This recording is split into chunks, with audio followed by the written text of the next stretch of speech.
불교 용어 중에 인과응보라는 이야기 들어보셨어요? 이게 불교에서 나온 이야기인데, 인과응보라고 하는 것은 원인과 결과에는 반드시 그에 합당한 이유가 있다, 뭐 이런 뜻으로 해석이 되는데, 사실은 성경의 메시지가 레위기 24장에 나타나는 16절 이하에 여호와의 이름을 모독하면 반드시 그를 죽일지니 온 회중이 돌로 그를 칠 것이요, 그래요. 하나님의 이름을 모독하면 그거에 상응한 벌이 있다는 거죠. 돌로 쳐 죽였어요. 그리고 만일 사람을 쳐 죽인 자는 반드시 죽일 것이요, 생명은 생명으로 갚아야 된다는 거예요. 짐승을 쳐 죽인 자는 짐승으로 짐승을 갚을 것이다. 짐승에는 짐승의 생명으로. 또 만일 그의 이웃에게 상해를 입혔으면 그가 행한 대로 그에게 행할 것이니 상처에는 상처로, 눈에는 눈으로, 이에는 이로 갚을지라. 남에게 상해를 입힌 그대로 그에게 그렇게 할 것이며. 그러니까 여러분 많이 들어보셨을 거예요. 눈에는 눈, 이에는 이. 들어보셨죠? 코에는 코. 그래서 그게 이제 성경이 가지고 있는 핵심 논리예요. 거루민에게든지 본토인에게든지 그 법을 동일하게 할 것은 나는 너희의 하나님 여호와임이라. 지금 관계 속에서 일어나는 그 모습들 속에 하나님께서 명확한 선을 긋고 있어요. 지금 현재 의도는 뭘까요? 이 지금 이렇게 말씀하신 그 의도가 뭘까요? 지금부터서 눈에는 눈이니까, 그러니까 눈으로 박으라는 이야기인가요? 손으로 범죄하면 그 손을, 생명으로 죽이면 그 생명으로 갚은, 뭐 이런 이야기들이 있는데, 사실은 이 메시지의 그 핵심의 논리 가운데 흐르는 정서가 뭐냐면 공의라고 하는 개념이에요. 너 그렇게 소중한 거야? 네가 지금 가지고 있는 그 짐승이 소중한 짐승인데 너는 소중한 줄 알면서 이웃의 짐승을 그렇게 함부로 대할 수 있어? 라고 하는 그런 질문들이죠. 네 생명이 소중해? 타인의 생명도 소중한 거야. 이런 메시지가 함께 포함이 되어 있어요. 너의 눈이 소중하다고 다른 사람의 눈도 소중한 거야. 너의 이빨이 소중하다고 다른 사람의 이빨도 소중한 거야. 상처에는 상처로 라고 했을 때 지금 원수를 갚기 위해서 준비하는 것처럼 해석을 할 때가 많습니다. 아닙니다. 지금 여기에 메시지의 그 흐름 속에는 하나님께서 존중히 여겨주고 귀하게 여겨주는 인생들의 삶에 어떤 사람은 존중하고 어떤 사람은 덜 존중하고 이런 개념이 아니라는 거예요. 하나님 입장에서는 모두 다 존중받기에 합당한 사람이에요. 그리고 사랑받기에 합당한 인물들이에요. 모두 다 그래요. 그런데 사람들이, 여러분 기도를 할 때도 그러잖아요. 하나님, 오늘 내가 아무개하고 다퉜는데 내 마음을 너무 아프게 했어요. 그걸 어떻게 집어뜯어 주시옵소서, 이렇게 기도를 했다고 가정을 해봅시다. 그러면 내 입장에서는 그가 죽일 놈이에요.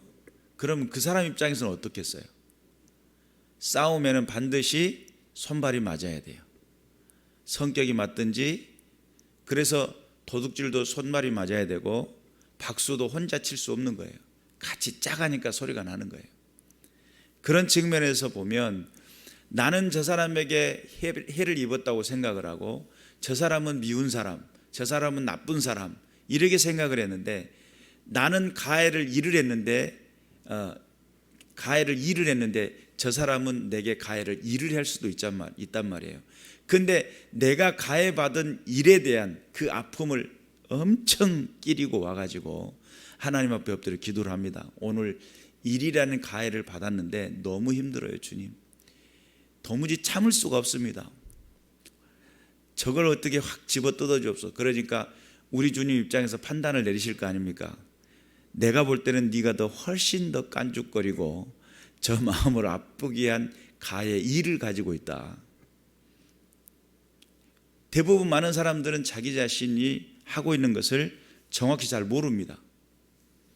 내가 어떤 모습을 가지고 있고 어떤 관계를 하고 있으며 어떤 모습을 취하고 있는지 그것이 다른 사람에게 어떤 영향력을 주고 있고 얼마만큼 그 사람들에게 가시 노릇을 하고 있는지를 모른단 말이에요. 그리고는 뭐만 생각을 해요? 내가 피해본 것만 생각을 해요.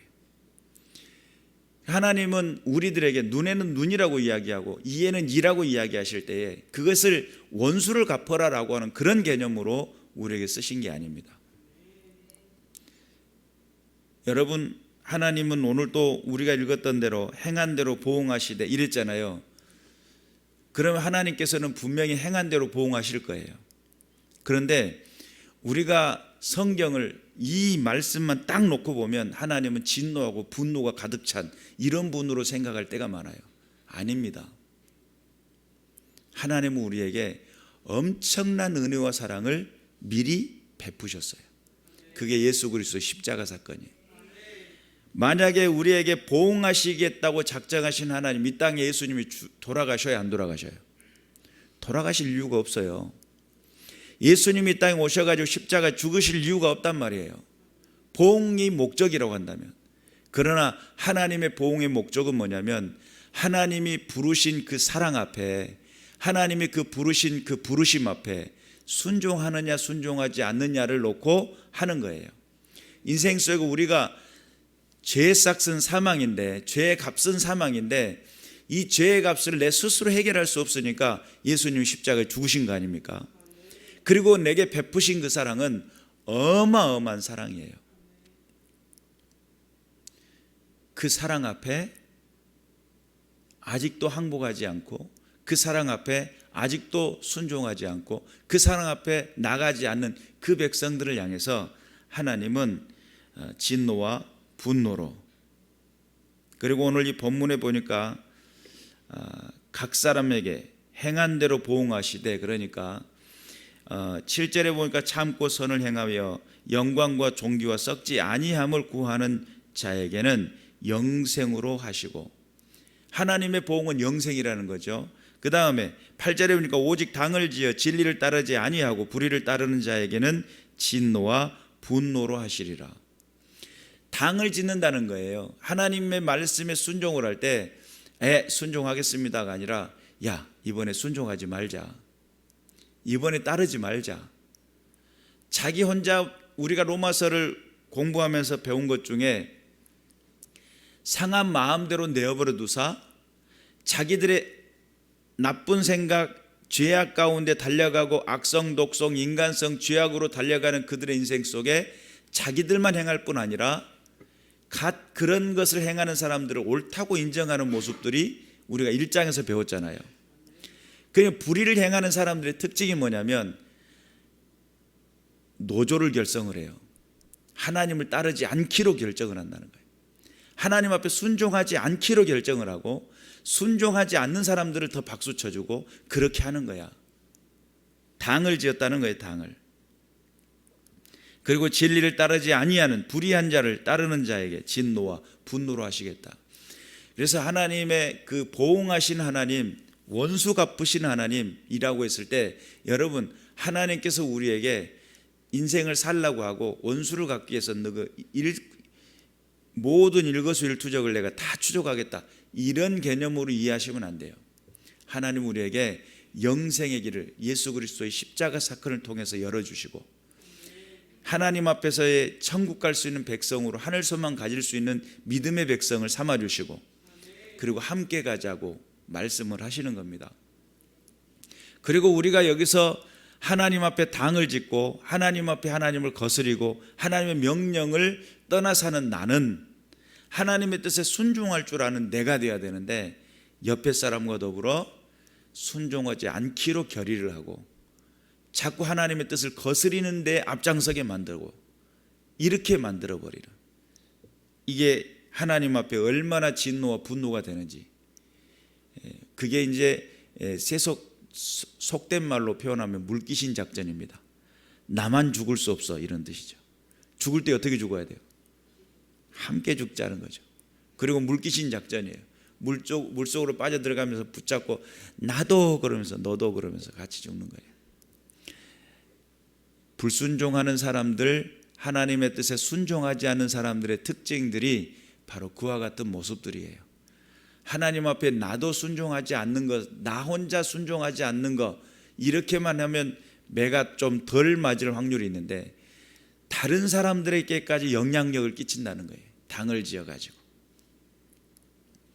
그래서 우리가 하나님의 보응은 여기서 지금까지 앞에는 하나님의 온수를 갚기 위해서 우리 일거수일투족 모든 것을 아주 매의 눈으로 지켜보시는 그런 분이 아니라 은혜는 이미 베풀어 놓으셨고 그 은혜 가운데 들어오지 않는 그런 크나큰 은혜와 그 사랑을 베풀어 주셨음에도 불구하고 따르지 않는 그들에게는 정말 원수죠.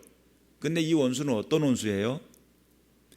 예수님을 십자가에 죽게 한 원수예요. 그러니까 단순한 원수가 아니에요. 말 안 들어야지라고 하는 그런 정도 수준이 아닌 거예요. 아들을 죽인 원수예요. 아들을 죽인 원수. 예수 그리스도 그 아들을 죽인 원수예요. 그러니 하나님 입장에서는 어떻겠어요? 아들을 죽이시면서까지 나를 살리기를 원하셨던 하나님 입장이 어떻겠어요? 얼마나 화가 나겠어요? 이렇게까지 내가 은혜를 베푸는데, 이렇게까지 너희를 사랑한다고 내 손을 펼치는데 내 손을 외면한단 말이냐? 나의 그 부름을 외면한단 말이냐? 그리고 오늘 또 여기서 보니까 영광과 존귀와 썩지 아니함을 구하는 자에게 그래요. 영광과 존귀와 썩지 아니함. 다시 말해 자기가 존귀한 것을 알지 못하는 자는 멸망할 짐승과도 같다라고 성경은 이야기하잖아요. 내가 어떠한 존재인지를 아는 사람, 내 안에 나는 질그릇으로 만들어졌지만 내 안에 이 질그릇 안에 보화를 두신 하나님의 그 영광스러움, 영생이라고 하는 이 땅의 삶으로 끝나는 것이 아니라 하늘나라 소망을 두고 살아갈 수 있는 그런 존재로 부르신 나예요. 내가 어떤 존재냐? 살기 귀찮고 그냥 시간 죽이기, 살기 귀찮고 목숨 죽이기, 함부로 내 인생을 함부로 결정하고 하고 있는 그런 인생이 아니라 하나님이 나를 어떻게 부르셨다고요? 너무 존귀하고 영광스럽게 부르셨어요. 그것을 명확히 알고 내가 어느 부름을 받았는지를 명확히 알고 내가 어디를 향해 나가는지 라고 하는 그 목적성이 분명하고 삶에 썩지 아니함을 구하는 자들이라고 이야기했을 때 이 땅에 살아가는 모든 것들은 썩어질 것들을 구하는 거예요. 그런데 썩지 아니함을 구한다라고 하는 것은 하나님의 말씀을 추구하고 말씀에 순종하고 영원한 하나님 나라를 향해 달려나가겠다고 결단을 내리는 믿음의 사람들, 그런 사람들에게는 뭘로 보답하신다는 거예요? 영생이라고. 우리가 영생이라는 단어, 영원히 사는 하나님의 자녀로서 영원히 사는 그 영생이라는 단어를 여러 측면에서 생각을 할 수 있어요. 영접하는 자 곧 그 이름을 믿는 자들에게 하나님의 자녀가 되는 권세를 주셨으니 내가 믿으면 자녀가 되는구나, 하나님의 자녀니까 영원히 살겠지 라고만 생각을 했어요. 근데 이 믿음이라는 것이 어떻게 해석을 하고 있냐면 믿음이 영광과 존귀와 썩지 아니함을 그 삶을 통해, 그 인생을 통해, 그 만남을 통해 내가 어디를 향해 나가고 있고 어느 자리로 부름을 받았고 어떤 인생을 살아갈지를 아는 존재. 예수 믿는다 해가지고 그 믿음 안에 그 마음 속에 더러움이 있고 추악함이 있고 범죄가 도사리고 있고 하나님의 뜻을 거스리는 불순종 가운데 그런 인생들이 아니라 영원한 하나님, 썩지 아니하시고 우리를 부르신 그 부르심의 목적을 분명히 아는 그런 목적이 있는 하나님 앞에 그 부르심의 자리와 그 목적을 이해하는 그런 믿음의 영생을 아는 사람들. 결론적으로 믿음은 한순간의 믿음으로도 구원을 받지만 그 믿음이 증명이 되는 삶이라고 하는 것을 통해서 믿음을 살아내는 거예요. 믿으시기를 주님의 이름으로 축원합니다. 그리고 당을 지어 진리를 따르지 아니하고 불의를 따르는 자에게는 진노와 분노로 하신다. 결론적으로 영광과 존귀와 썩지 아니함을 구한다라고 하는 이 개념을 진리를 구하는 개념으로 이해하면 되겠어요.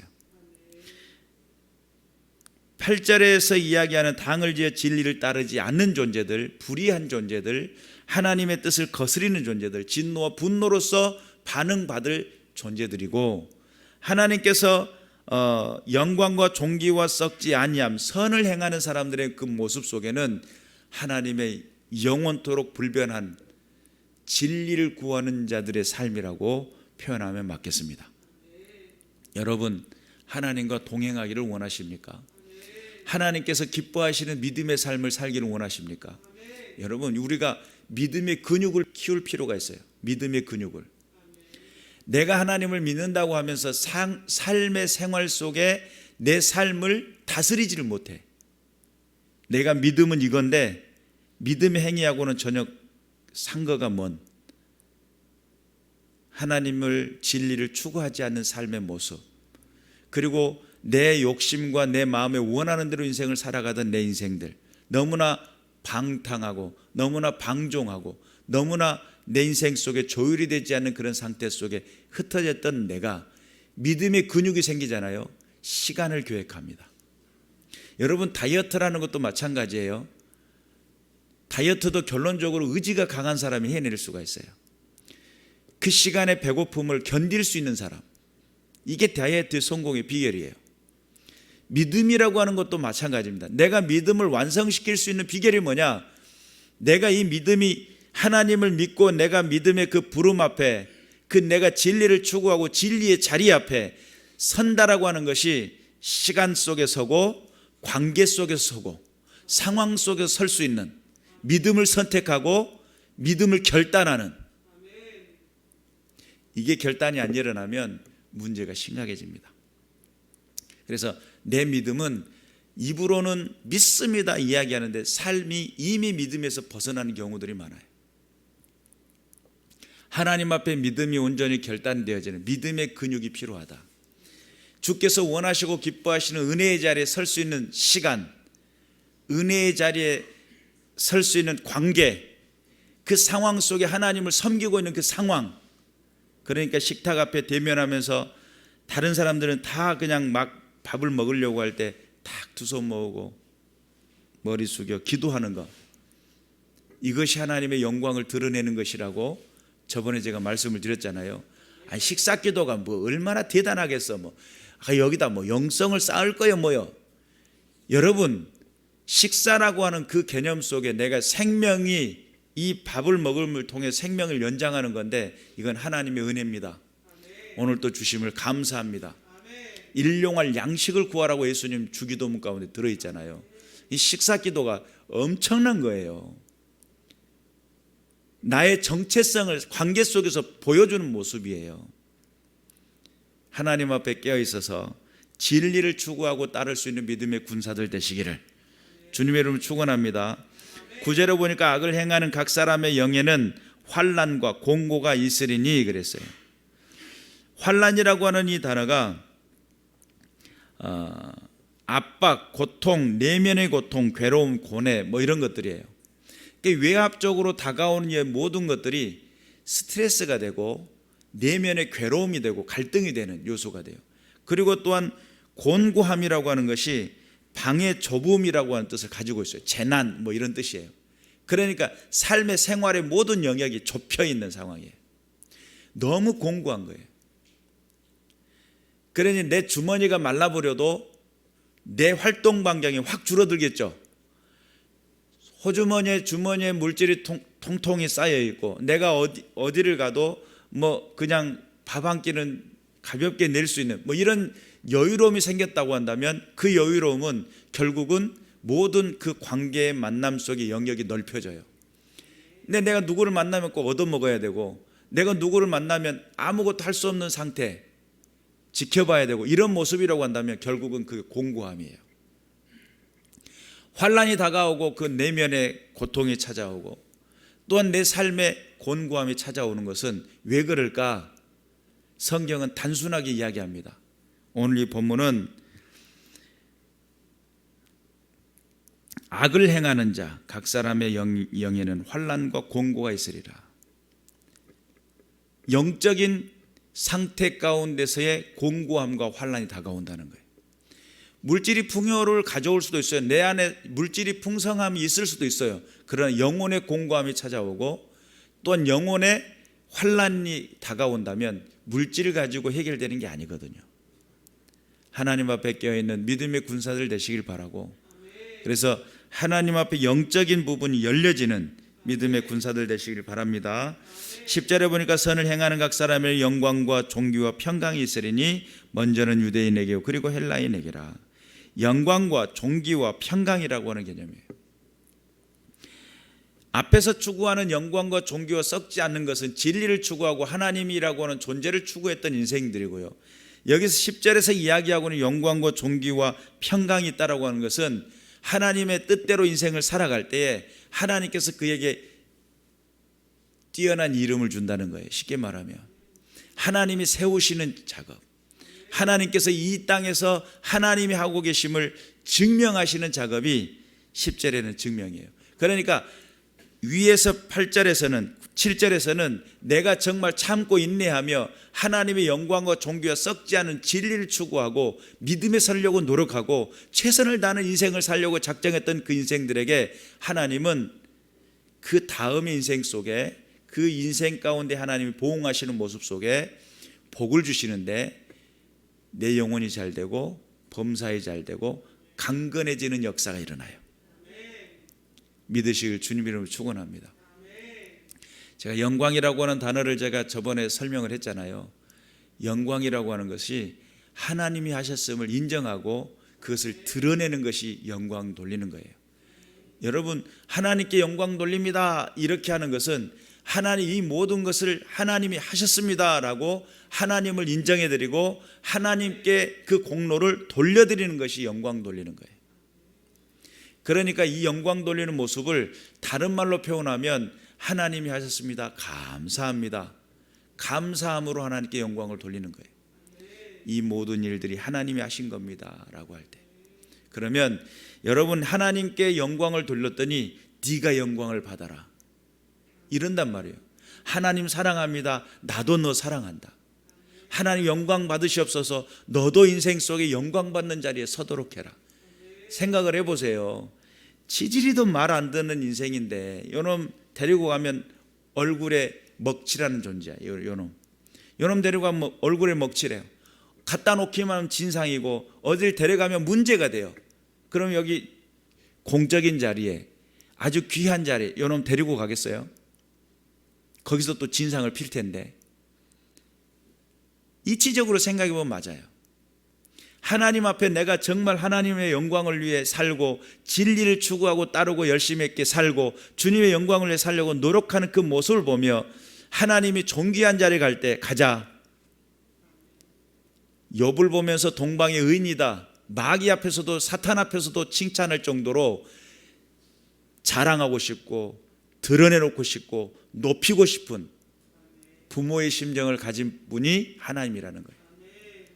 그러니까 내가 하나님을 영화롭게 했더니 하나님이 인생 속에 나를 영화로운 자리에 높여주시는 거예요. 내가 하나님의 뜻대로 열심히 살려고 노력했더니 하나님 내 인생 속에 열심을 보여주시는 거예요. 내가 주님의 영광을 위해 헌신하고 봉사하려고 노력했더니 하나님께서 내 인생 속에 내 삶의 모든 부분들을 채우시고 축복하시는데, 야, 내 손이 크겠니 네 손이 크겠니 이런 거예요. 내 고사리 같은 손으로 주님의 영광 받아 주시옵소서. 하나님의 손은 막 이래 갖고 오냐 받아라 막 이래 버리면 누가 더 이기겠냐 말이죠. 하나님 앞에 믿음을 결단하고 진리를 추구하고 주의 뜻에 순종하고 말씀 앞에 결단하고 하나님 내 인생 속에 내가 결정하는 것보다 하나님이 결정해 주시고 하나님이 이끌어 주신다면 더 풍요롭고 더 능력 있는 영광을 돌려드릴 수 있는 믿음의 자리에 설 수 있음을 믿사오니 내 인생 주께 의탁합니다. 맡아 주관하여 주옵소서. 하나님이 사기꾼이 아니고 하나님 우리를 둘려먹는 속이는 자가 아니라고 한다면 하나님은 신실하시고 성실하셔서 우리 인생 가운데 함께 하시고 독생자 아들까지 내어주시며 나를 사랑한다 말씀하신 그분이신데 나를 속이시겠냔 말이죠. 우리가 그런 믿음이 없으면 하나님께 맡겨드릴 수가 없어요. 깨어있어서 주님의 영광을 위해 살아가는 믿음의 군사들 되시길 주님의 이름으로 축원합니다. 그리고 오늘 우리가 읽었던 이는 하나님께서 외모로 사람을 취하지 아니하심이라. 겉으로 열심히 있는 것 같으면서도 속으로는 다른 생각을 품고 있는 사람, 겉으로는 주님의 뜻대로 순종하는 것 같으면서도 나는 내 길을 가겠다고 작정하는 사람. 하나님은 뭘 알아요? 아, 네 속마음은 다르구나 라는 걸 알아요. 영광과 존귀와 썩지 않은 것을 추구하는 인생들을 향해서 하나님 영광과 존귀와 평안을 우리에게 더해 주시는 하나님이신데, 그걸 모르고 내 길을 가겠다고 작정하면, 오냐 너는 네 길을 가라 그런단 말이죠. 하나님의 길을 가기를 원합니다. 하나님이 원하시는 삶을 살기를 원합니다. 하나님이 기뻐하시는 일들을 하기를 원합니다 라고 했을 때, 하나님께서는 하나님의 기쁨이 있는 자리로 우리를 부르신다는 거예요.